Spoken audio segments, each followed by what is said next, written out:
இப்போ எதுக்கு நீங்க கூட்டு வந்த? நீ எந்திரே. பேயே எதுக்கு என்ன கூட்டு வந்த? என்ன பிரச்சனை? அண்ணா எனக்கு அவன் மேல சந்தேகமா இருக்குண்ணே. எப்ப பார்த்தாலும் போனை பார்த்து சிரிச்சுக்கிட்டே இருக்கான். அவன் போன் வாங்கி என்னன்னு செக் பண்ணுங்கண்ணா. மாப்பிள நீ கொஞ்சம் இங்க வாங்க. பேயே நீ கொஞ்சம் எந்திரிச்சு போ. நம்ம சான்ஸ். உங்க போனை கொஞ்சம் கொடுங்க, செக் பண்ணணும். என்ன செக் பண்ண போறீங்க? குடியா. ஓ என்னைய ஒரு சிவிக் சென்ஸ் இல்லாத ஃபேமிலியா இருக்குது. அதெல்லாம் நாங்க சொல்றோம். என்ன செக் பண்ணோம்? நான் ஒரு ஓபன் புக். அந்த புக்கை நீங்க நான் கிளிக்க போறேன். ஆமா என்ன வாட்ஸ்அப்ல லவ் யூ போட்டு ஹார்ட் சிம்பிள் எல்லாம் விட்டுருக்க? கள்ளக்காதலா? நொல்ல கண்ணா ஒழுங்கா பாரு. அது உன் தொங்கச்சி என் பொண்டாட்டி காமிச்சது. மாத்திரம் முடிச்சானே. வயசாவே கண்ணு தெரிய மாட்டேங்குது. டேய் மண்டக்கசாய் அண்ணா, வாட்ஸ்அப்ல எல்லாருமே செக் பண்ணுவாங்க. வேற ஏதாவது ஆப் இருக்கான்னு பாரு. ரைட்மா, வேற ஆப்ல பாக்குறேன். உங்களை மாதிரி ஆளுங்கெல்லாம் ஆப்ல பேசாம கூகுள் பேல கூட மெசேஜ் பண்ணுவீங்களா? 5000 8000 14000. ஓ மாப்பிள என்னையா என் தங்கச்சி உனக்கு காசு அனுப்பிச்சிருக்கா?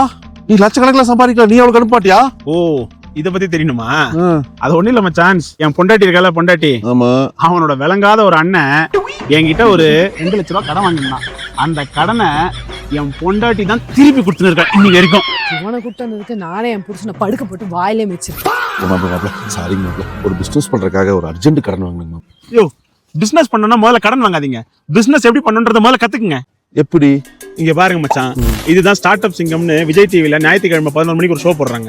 அப்படி இல்லைனால ஜியோ ஹாட்ஸ்டார்ல எப்பயுமே அது இருக்கும். இந்த ஷோவை பாத்தீங்கன்னாலே எப்படி பிசினஸ் பண்ணணுன்றத கத்துக்கலாம். உங்களுக்கு இன்வெஸ்டர்ஸ் அங்கேயே கிடைப்பாங்க. எப்படி growth ஆகுது, உங்க பிசினஸ்க்கு என்ன மார்ஜின் கிடைக்கும், உங்க பிசினஸ் எப்படிலாம் நீங்க பெருசாக்கலாம், உங்க பிசினஸ் ஒர்த்தா இல்லையான்றது எல்லாத்தையும் அவங்க சொல்லிடுவாங்க. இவ்வளவுதான். இதை கத்துக்கிட்டாலே நீ வாழ்க்கையில பெரிய ஆள் ஆகலாம். சூப்பர் மாப்பிள. சரி, என் கடனை எப்ப தரப்போறேன்? மாப்பிள கண்டிப்பா ஸ்டார்ட் அப் சிங்ல போய் கலந்துக்கிட்டு ஜெயிச்சு அதுல சம்பாரிச்சு அந்த பணத்தை உங்க மூஞ்சில தூக்கி அடிக்கிறேங்க மாப்பிள. பரவாயில்ல, ஏதோ தூக்கி அடிச்சா கூட நான் பொறிக்கிறேன். போய் ஜெயிச்சுட்டு வா போ. தேங்க்ஸ் மாப்பிள. சென்னை போறதுக்கு பஸ்ஸுக்கு மட்டும் 2000. அவன் இன்னும் திருந்தல மாமா.